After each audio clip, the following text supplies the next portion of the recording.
Good afternoon, everyone. Welcome back. It's Friday. It's time for another shop update. I'm going to make this a quick one this week. I've got places to be, things to do, and not a whole lot to really update you on. I could ramble on for hours, as you already know, but let's keep it simple, okay? This week was a busy week. Productivity was pretty good. I'd say there was a lot of stuff that we did that we kind of knocked out of the park, and there's some stuff that maybe we need to put a little bit more effort in next week, which we will.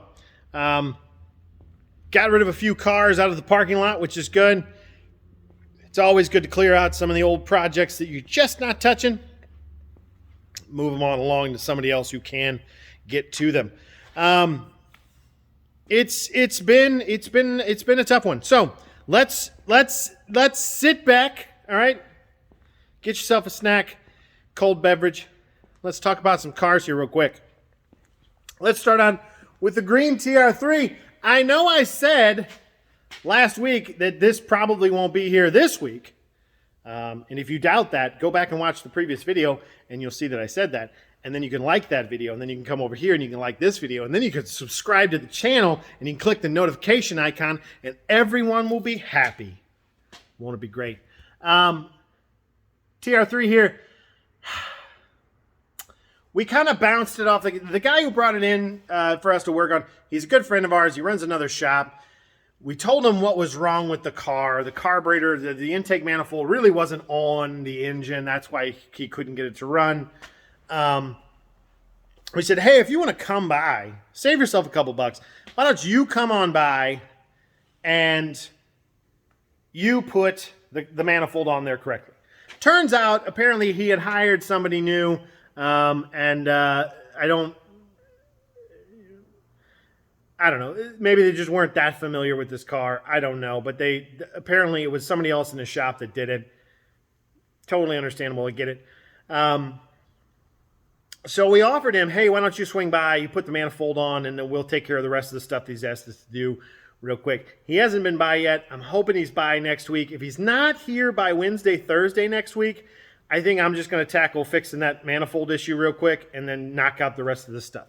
Because honestly, we don't need the car taking up space in here, and we need to get rolling. It's just, hey, do I work on that thing and not work on the other projects that I need to be working on? No, we're gonna work on the stuff that I absolutely need to. So hopefully our buddy comes by and just takes care of that real quick for us, so we can get it out the door. No real updates on the other sports cars in here as of right now, because we have predominantly been working on the Lagonda LG6 this week. I did a lot of organization stuff last week. Sorting out the parts, kind of getting stuff where it needs to be, figuring out what needs to be sent off where, who it needs to be sent off to, what needs to be fixed, what doesn't need to be fixed, all that stuff. And this week, we started the contacting of all of these contractors, subcontractors that we're going to have do some parts for us. And we've started the process of kind of taking care of some of those other items that we need to take care of. We're going to send the carburetors out. These are the carburetors for it. That's his spare starter.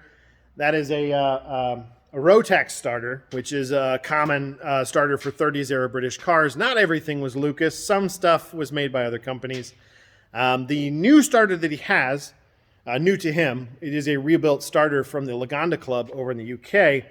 That starter is it's a Lucas starter. So mixed bag, right? We're going to have all kinds of stuff. And in fact, the Lucas starter, I keep looking at it and I'm thinking, I don't know that this is going to rotate. It's a lot smaller than the Rotax we took off, but that doesn't mean much. So we've got carburetors are tentatively going to be sent out. It's kind of convoluted. These carburetors should have, they have black bodies in them. They're a brass body originally, and then they're enameled black. And the dash tops and float chambers should also be black on this car, as far as I can tell. You get pictures both directions with them, so I don't think that anybody's really hard-pressed to say this is the way it should be and this isn't. But I have a feeling, given the period of time when this car was made, that they probably would have been black carburetors. So it's him and hawing with the guy who's going to rebuild him, whether or not he wants to do that, whether or not he can do that, how good it will be when it comes back. We want them to be nice. We don't want them to look like trash. So we can just leave them as they are if we want them to look like trash. We've got that. We've got some shock absorbers that need to go out. We were going to send a generator out. I think we're going to end up doing the generator rebuild in-house. I just went through and I was going through some other electronic stuff. The manifold goes out to get a porcelain coating put on it. We did use, the last time we had a coating put on the exhaust manifold for this car, we used Jet Hot. Now, it was fine. There's nothing wrong with Jet Hot. We didn't have any problems with it. But because the engine was so out of whack with its timing chain and how we had to set the magnetos and stuff, for a long time there, it was running super, super hot on the exhaust side. And Jet Hot is good, but it's only good up to a certain temperature. And then it starts to actually kind of flake off of the substrate that it's been put on. And it didn't really come off of the manifold, the cast iron manifold, but it did start coming off one of the downpipes that we had coated as well. Not knocking Jet Hot. Good quality product, nothing wrong with it. But I think what's more period correct for this era car would have either been a bare cast manifold, which is probably what it had, or a porcelain coated manifold, very, very posh porcelain coated manifold, which is just a really hard coating. It's super glossy and it kind of keeps the rust at bay. So I like that idea. We're going to send it off and have that porcelain coated. On the bench, I've been doing this is the wiper motor. I have put in new winding wires for it. The old ones were a little crusty. If you can see those, they were a little far gone. So we call that a dead short waiting to happen. So nip it in the butt and take care of it immediately. We did a rewrap on the windings themselves. The armature was cleaned up. All of that stuff looks good. We did a light polishing on the body itself. It's an awful lot of work for something that technically goes underneath the dashboard. Nobody's going to see it. The reason why I polished the body on it, it's possible that it may get mounted on the firewall. There's a possibility. I'm still hemming and hawing on it, mainly because where the wiper motor originally went was kind of under the dashboard in the dead center of the car, along with a heater assembly, which is also going back in the car, and there's a vent flap knob in the center of the car, and you've got the two main gauges, the speedometer and the tachometer, that go right there in the center of the car. So there's just so much right underneath the dashboard in the dead center, and man, stuff was in the way of each other, and it just was not fun.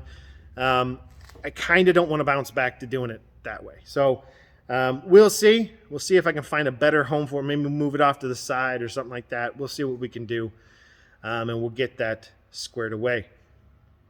That is a quick run through of what we did this week.